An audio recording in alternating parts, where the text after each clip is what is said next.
anos. Formou-se em Direito, mas a convivência com o pai o aproximou logo da política. Com 23 anos, foi eleito deputado estadual, o mais jovem deputado da história da Assembleia da Bahia. Elegeu-se 3 vezes deputado federal. No governo Collor, votou e trabalhou contra o impeachment. E aí, ele perdeu. Fez oposição ao presidente Itamar Franco. No governo tucano, presidiu a Câmara e lutou para aprovar as reformas do presidente Fernando Henrique, especialmente a da reeleição. Eu não vou aceitar a provocação barata, já que tenho tradição nessa casa, senhor presidente. Sempre conversou com a esquerda, recebeu os líderes do movimento Sem Terra e acabou líder do governo. Por causa de Sérgio Mota, ameaçou renunciar, o que obrigou Fernando Henrique a desautorizar Sérgio Mota. Poucos dias atrás, Luiz Eduardo atendeu a uma ordem do pai e se lançou candidato ao governo da Bahia. Era o caminho mais rápido para ser presidente da República em 2002. Ele não era bom de voto, mas o pai é. A influência do pai era decisiva. Mas em economia, as ideias de Luiz Eduardo eram mais próximas das de Roberto Campos. Fernando Henrique costumava dizer que Luiz Eduardo não tinha saído ao pai, um temperamento explosivo, mas a mãe, Dona Arlete, de origem árabe, que, segundo o presidente, é conciliadora, jeitosa e afável, como Luiz Eduardo era. Luiz Eduardo Magalhães fumava, tinha pressão alta e o colesterol alto. O pai teve um infarto e essa é uma receita certa para se ter um infarto. Essas fotos de 3 anos atrás mostram um dos hábitos que Luiz Eduardo Magalhães mantinha: caminhar para, segundo o pai, perder peso. Aí ele aparece no Parque da Cidade, em Brasília. Ontem, ele caminhou durante 1 hora debaixo do sol. Para quem tinha problemas sérios de coração, a caminhada apressou a crise. Luiz Eduardo Magalhães fumava desde a adolescência. Atualmente, fumava 2 maços por dia. Também era hipertenso e tinha colesterol alto. No começo do ano passado, a pressão subiu durante uma sessão da Câmara e ele foi parar no médico. Quanto que estava a pressão? Ó, baixinha. Tá tudo bem, né? Se melhorar, estraga. Ontem, quando chegou na clínica Santa Lúcia, o quadro dele era o seguinte: a artéria coronária direita só deixava passar 5% do sangue e ameaçava fechar a qualquer momento. A coronária esquerda também estava entupida, um quadro tão grave que os médicos nem tentaram a angioplastia, ou seja, a desobstrução das artérias com o uso de um cateter. Quando a coronária direita entupiu totalmente, o coração começou a bater mais devagar até parar de vez. No Brasil, o infarto mata 2 vezes mais mulheres do que homens. Quem tem mais de 60 anos corre mais risco, mas nem os jovens escapam da doença. Nos últimos 14 anos, o Instituto do Coração traçou o perfil de 11 mil pacientes infartados. O resultado da pesquisa mostra que 15% desses pacientes tinham no máximo 45 anos. Os jovens do Brasil morrem mais de infarto do que, por exemplo, os jovens do Chile, Inglaterra, Canadá e Estados Unidos. O tratamento preventivo das doenças cardiovasculares se faz de uma maneira menos intensa, não que não se faça, mas menos intensa no Brasil do que nesses países. Mais do que a idade, o infarto está ligado aos hábitos de cada um. O forte candidato ao infarto está acima do peso, não faz exercícios, é hipertenso, tem colesterol alto, pai ou mãe cardíaco e fuma. No dia seguinte que você parou de fumar, diminuiu a sua chance de ter um infarto. 2 anos depois, diminuiu em 50% e 5 anos depois em 75%. Eu vou voltar a conversar agora com a editora Jornal da Band em Brasília, Mônica Bergamo. Ela soube que há 1 mês, Luiz Eduardo Magalhães sentiu dores fortes no peito, contou aos médicos, as dores passaram e Luiz Eduardo deixou para lá.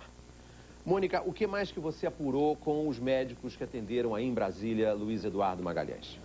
O deputado chegou ao hospital com um quadro grave de infarto. Quase todas as artérias de seu coração estavam entupidas.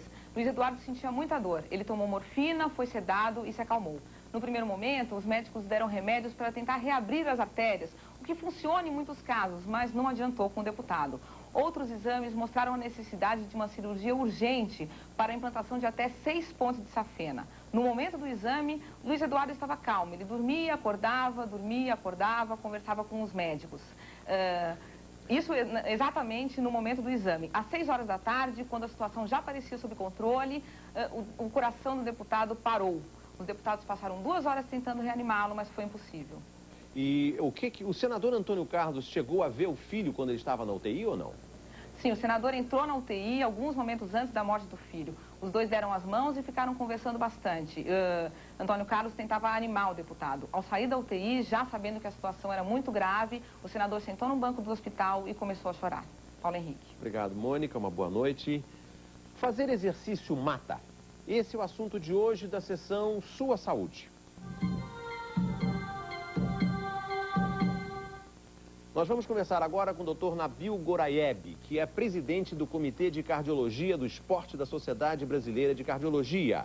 Ele está numa academia de ginástica aqui em São Paulo, onde 2.000 pessoas todo dia fazem exercício físico puxado. Dr. Nabil, boa noite. Dr. Nabil, foi a caminhada que matou o Luiz Eduardo? Para pessoas que têm os fatores de risco que o deputado tinha, o fato de já ter tido sintomas sugestivos de problemas um tempo antes, com certeza a caminhada ou foi acelerada realmente pelo nível que ele fez, ela pode ter desencadeado. E a literatura mundial mostra que excessos físicos em pessoas que têm doença coronariana, ela podem desencadear um quadro agudo de infarto de miocárdio ou até a morte súbita durante o próprio exercício. Ou seja, a caminhada, no caso, ela acelerou um problema que já estava ali pronto para ocorrer.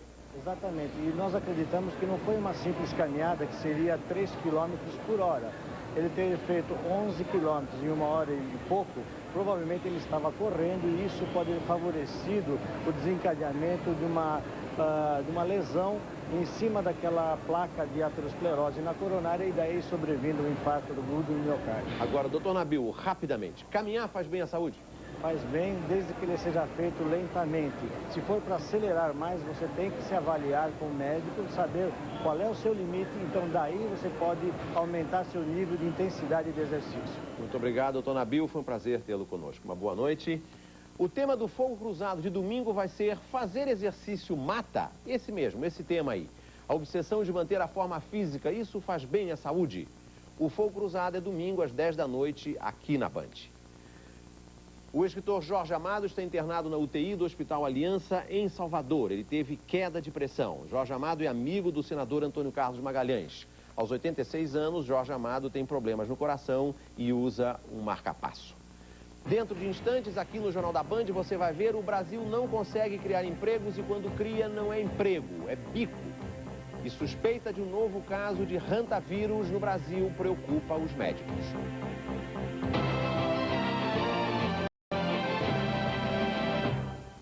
Fui convocado, hein? Pô, agora tá uma loucura, né? Fotos, repórteres, TVs que não saem do meu... Emprego novo é bico ou sem carteira assinada. Uma radiografia dramática do emprego no Brasil acaba de ser divulgada pela Unicamp, a Universidade de Campinas. Além disso, nos últimos anos, faltaram 3 milhões de empregos. Davi de Paula Filho jamais pensou que aos 39 anos estaria vendendo cachorro-quente por falta de emprego. Eu tinha, assim, em vista quando me aposentasse. Ele chegou a fazer faculdade de administração, apostando no futuro melhor. Mas em 95, foi surpreendido por uma demissão depois de trabalhar 20 anos como metalúrgico. Ao contrário do que sonhava, hoje ele tem uma vida sacrificada. Acorda às 4h30 para preparar o cachorro-quente e fica até às 7 horas da noite na rua. Você não pode ficar doente. Mês que tem feriados prejudica, porque você é autônomo. Se você não trabalhar, você não ganha. São empregos como o de Davi que a economia brasileira cria atualmente. 8 em cada 10 novos postos de trabalho são bicos. Apenas 2 são assalariados, mesmo assim sem carteira assinada.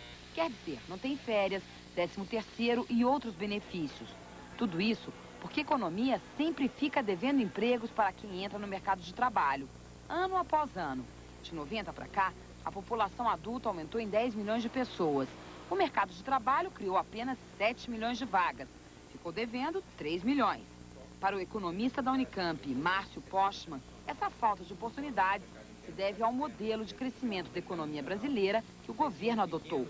Para o professor, não há prioridade na criação de empregos e que os números da pesquisa sinalizam um futuro preocupante. Sinalizam a construção de uma sociedade em que apenas 1/3 da população poderá estar incluída, né? Porque nós estamos gerando oportunidades que não podem ser generalizadas para todos. Davi tem a sensação de que já foi excluído do mercado formal, mas confessa que ainda alimenta a esperança de ter de volta um emprego. Pode parecer loucura, mas ainda é o meu sonho. Começa a se complicar o estado de saúde de um dos sequestradores do empresário Abílio Diniz. Ele e o resto do grupo estão há 10 dias em greve de fome em São Paulo.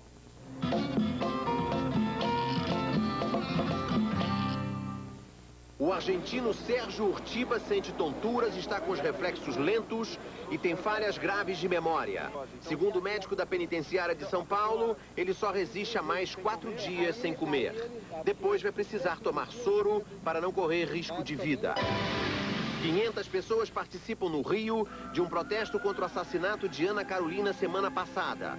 A manifestação reuniu a família da estudante e grupos que combatem a violência. Uma comissão foi recebida pelo vice-governador e pediu segurança e o fim da impunidade.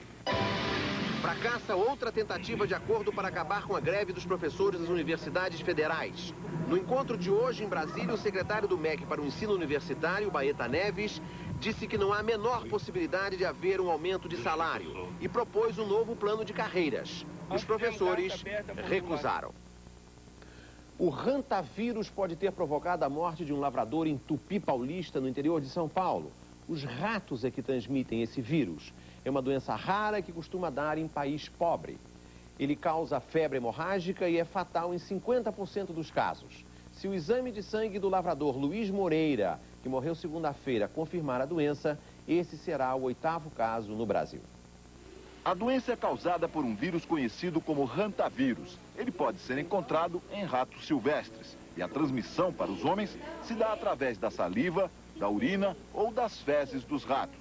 Normalmente, uma pessoa se contamina respirando essas secreções já secas. Os sintomas da rantavirose são dores no corpo, febre, enjoo e dor de cabeça. Em pouco tempo, a situação se agrava. O paciente fica com os pulmões cheios de líquido e surgem hemorragias no estômago, no sistema urinário ou até nos próprios pulmões. O pior de tudo é que não existe um remédio para acabar com a doença. O que os médicos podem fazer é tratar dos distúrbios que aparecem. É um tratamento dos sintomas e é um tratamento que nós chamamos de sustentação. Lamentavelmente, não há um remédio que mate esse vírus. A contaminação pode acontecer na hora de limpar a sujeira dos ratos. Por isso, é preciso tomar certos cuidados ao fazer a limpeza. 2 ou 3 horas antes deve-se jogar cândida nos lugares onde pode haver restos de fezes ou urina de ratos. O rosto precisa ser protegido por uma máscara ou pano, no momento em que se está limpando o local. Então é importante usar cândida antes de fazer a limpeza e, mais importante ainda, evitar a entrada desses roedores dentro de casa ou nos ambientes onde a pessoa frequenta. Você vai ver a seguir, um prefeito põe a cidade inteira no seguro para se proteger da chuva. E o Código de Trânsito completa 3 meses e as multas em Curitiba são a metade do que eram.